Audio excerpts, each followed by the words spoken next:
I'm Adam Calloway at Cattle Chat Corner. I'm here with Steve Dittmer. Steve, you're here with the Agribusiness Freedom Foundation. Will you tell me a little bit about that foundation and what they do?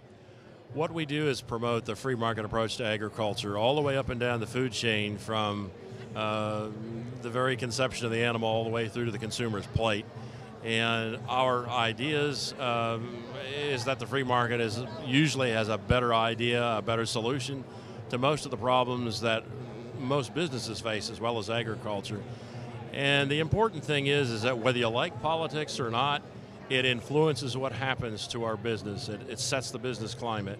And so we try and provide the information for people at all sectors of the livestock business and even some of the processing end to get people to understand a little better what's going on and perhaps make them a little better able to explain to other people in their community what we do and why we do it. And we find that's more important all the time because there's more and more people who don't understand agriculture. The most frustrating thing is that all the people who know nothing about agriculture are very anxious to fix it for us. And they assume that the people who know the least about agriculture and how to take care of it are the people who are doing it every day. One of the big issues that we face as a country, and specifically agriculture, is tax reform. How is this going to impact the industry? Well, it's going to be very interesting because we had hoped to have a lot more tax reform in the last couple of years. We didn't get anything up until New Year's Eve, and then bang, we probably got more than we thought we could as an industry from the death tax reform. And we not only got a little better numbers than we thought we might, but it's permanent. We don't have to worry about it sunsetting, which was, of course, the problem with the last law. So we can't say that nothing can be done, but there are a lot of us who would like to see rates come down, and the leadership's talked about that on the Republican side, whether or not everybody will be able to get together on that or not. But the whole idea is to get the tax rates down, get the regulatory situation down, get some of these regulations maybe even rolled back. Of course, there's thousands of more regulations right now that are in the pipeline. Some of them we have the faintest idea what they are, and that's a major drag, not only on us, but on all business. And of course, if it's on all business, it affects consumers, and of course, that's who we're producing for. One of the policy-making bodies that impacts agriculture greatly is EPA. Tell me how the EPA is impacting us now and how it's going to impact us. EPA is another one of those things where it operates on two levels. It affects us directly as we produce what we produce, livestock and meat. It also affects our customer.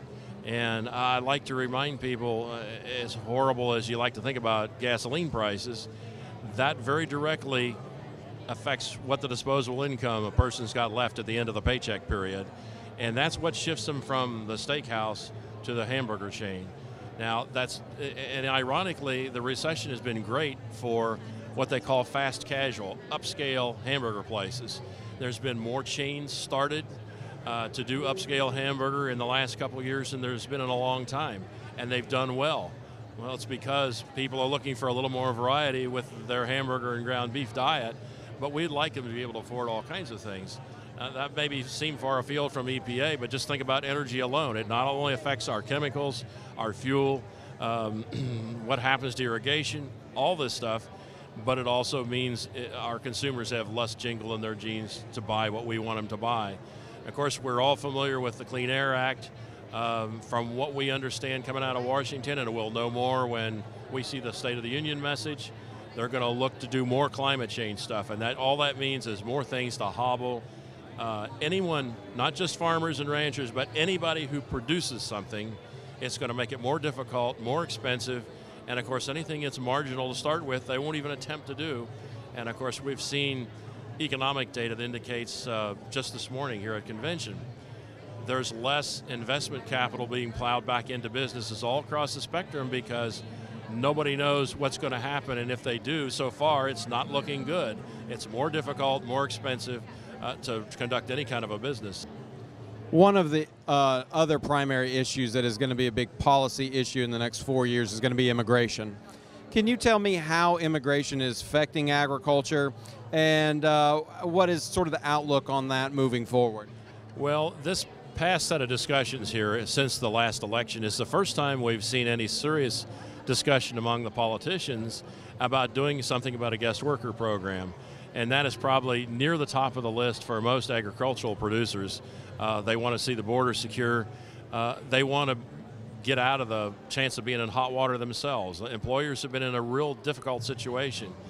And we're hoping they actually talk about some reforms to the Social Security law, because most people, unless their employers, don't understand that if you turn a Social Security number in, if you want to hire somebody, they're allowed to tell you if that's a legitimate number. But there is specific language in the Social Security Act that says you can't tell the person that there's 100 other people using that number. That needs to be fixed. And this is the kind of thing that's happened. The guest worker program, I think, has a good chance this time, but there's a problem there. The unions, the labor unions, do not want to see a guest worker program. If they could figure out a way to sign all those people up, they could, but who's going to sign up to join a union when you're illegal and you don't want people to know you're in the country? So there will be some opposition to that, but it's one of the things that's most important to agriculture, and a relatively high percentage of farm labor in a lot of agricultural industries is something that's illegal, and a lot of people don't even know if that's the case. We need to be able to give employers a decent program so they can be sure that they're doing what they're supposed to do in verifying the employability of somebody. So one of the other topics is captive supply, and you sort of introduced me to the captive part of it. Tell me a little bit about what captive supply is, and what consumers and producers, and how this all impacts everybody. Well, the term captive I always put in quotes because I think it's a mislabeling term. But one of the primary reasons AFF was founded in the first place was to defend producers and feeders in the livestock business the ability to contract with a packer to join a branded beef alliance or a regular beef alliance, to put together any kind of innovation they wanted to, and be able to be contracted, between the retailer, if that's what's necessary, a retailer, a packer, a feeder, a rancher, whatever grouping works. We've got some of the most innovative producers in the world in this country. We need to be able to turn them loose, and they've demonstrated how well those things work with a lot of the branded beef programs that we've got right now that have really increased the quality. But we have people every year that introduce bills to make that illegal. The GIPSA rule, of course, was the biggest conglomeration of these kinds of proposed restrictions that we've ever seen. And they were going to try and make it illegal for a packer to pay a premium for better cattle. Over time, all you're going to do is lower the quality of the product at a time where we have to be more and more competitive with the competitive meats. And we're in a situation where our prices are higher relatively speaking than they have been. And we really need to be able to, as much as possible, do a predictable, consistent job of delivering what the consumer wants and taking away those abilities for people to work together. Think about the people who want a natural program, who want an organic program. If you're going to be able to certify that this is absolutely the treatment this animal and this meat has had, you have to have contractual agreements to back that kind of thing up, and those kinds of ideas just totally take those things away. So we want people to have the most option. If they want to do it the same way they've been doing it for 50 years as a family, that's fine. They should have that right. But if they want to use a different alternative marketing approach, a different business organization, they should be allowed to do that. One of the things that is always a topic is foreign trade and agriculture in general. How does foreign trade impact us, and what is the future of our foreign trade situation? Well, it's kind of interesting because there's been some groups in the industry over recent years who don't like the idea of foreign trade at all. They would like to put a fence around the border, no imports, no exports, and yet I would guess that they would not be the first ones in line to say, oh, by the way, the last 2 years I want to give up that $200+ a head that they've been getting in premium from exports. And of course, trade always benefits the consumers in your country. They have a wider array of stuff to pick from. They have the best prices. They have the best options to pick from worldwide. And so that's why trade works for people. And of course, we're able to, as I said, generate that $200. What is that? That's premium for the very best stuff. It's also a lot of things that our country culturally is not interested in eating. And so we're able to move those things. Countries that have a better labor situation or have skilled artisans that can use things like leather and do a better job, or at least more cost effectively than we can, those are all things that add to the value of the carcass. We need to be able to use those things. Now, the mandatory cool legislation that was rammed through here a couple of years ago has been ruled, as we said it probably would be, illegal by the WTO, the World Trade Organization rules. We've got till, I think it is May, to either decide we got to change our rules so that we don't put an unfair burden on the Canadian and Mexican producers that are bringing things in, or we're going to start paying reparations, or there'll be retaliation. It's silly to go through those things, but government to government sometimes takes a long time. The WTO process works, but it takes a long time.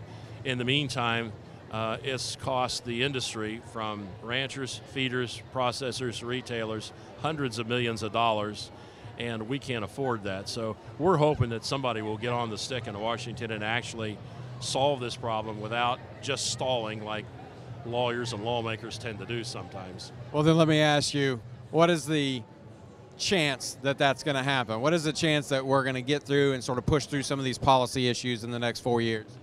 Well, I think some of them will get done. Hopefully we'll make a little bit of progress. Immigration is a good example of something that nobody really touched for the last 6 years of a couple of administrations. All of a sudden, one party's decided it's in their interests, and we've got a couple of representatives on that side who have special knowledge. Marco Rubio is a perfect example. It's hard to argue with the guy about those kinds of things. He knows what he's talking about. And so one or two people and a political situation can really carry something forward. That's why it's so important for our people to be informed on what's going on. And a lot of the progress that's been made is because some congressman or some senator steps up. The estate tax deal was McConnell.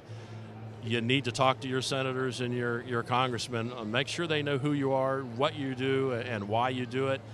And that really helps when it comes time. Well, all of a sudden, sometime at 2 o'clock in the morning, West Coast time, they may actually be doing something useful, and you need to have already done the homework.